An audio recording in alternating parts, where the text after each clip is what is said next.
اعوذ باللہ من الشیطان الرجیم بسم اللہ الرحمن الرحیم رب زدنی علما۔ آج ہم کر رہے ہیں کہانی دو بکریاں۔ سرسبز و شاداب درختوں کی ایک قطار تھی جو ندی کے دونوں کناروں پر دور تک نظر آ رہی تھی۔ گاؤں کے باشندوں نے ندی کے پار جنگل میں آمد و رفت کے لیے عارضی طور پر لٹ کا پل ڈال دیا تھا۔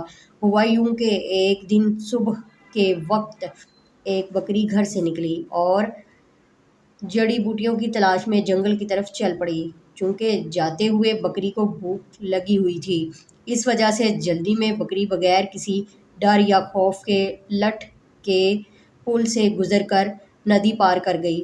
تاہم واپسی پر جب بکری خوب گھاس چر کر ندی کے کنارے پہنچی تو اسے لٹ کے پل سے خوف محسوس ہونے لگا کہ کہیں ایسا نہ ہو کہ پاؤں پھسلے اور ندی میں گر پڑے۔ بکری کچھ دیر سوچتی رہی، آخرکار کوئی راہ نہ پا کر لٹ پر چڑھی اور احتیاط سے آہستہ آہستہ قدموں کے ساتھ چلتی ہوئی ندی پار کرنے لگی۔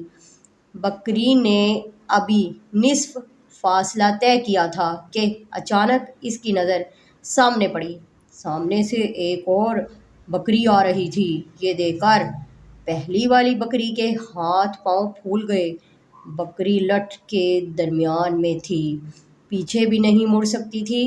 نہ جائے رفتن نہ پائے ماندن والا معاملہ ہو گیا۔ بکری عجیب مشکل میں پھنس گئی تھی۔ سامنے والی بکری بالکل خوف زدہ نہ ہوئی، بلکہ اس نے عقل مندی سے کام لیا اور لٹ پر دراز ہو گئی۔ یہ دیکھ کر پہلی بکری کو کچھ حوصلہ ہوا اور وہ دوسری بکری کے اوپر سے گزر کر ندی پار کر گئی۔ بعد ازاں دوسری بکری بھی کھڑی ہوئی اور اطمینان سے پل پار کر لیا۔ دوسری بکری کی بصیرت اور حسن تدبیر سے معاملہ حل ہو گیا۔ اخلاقی سبق: پریشانی کے وقت عقل مندی سے کام لینا چاہیے۔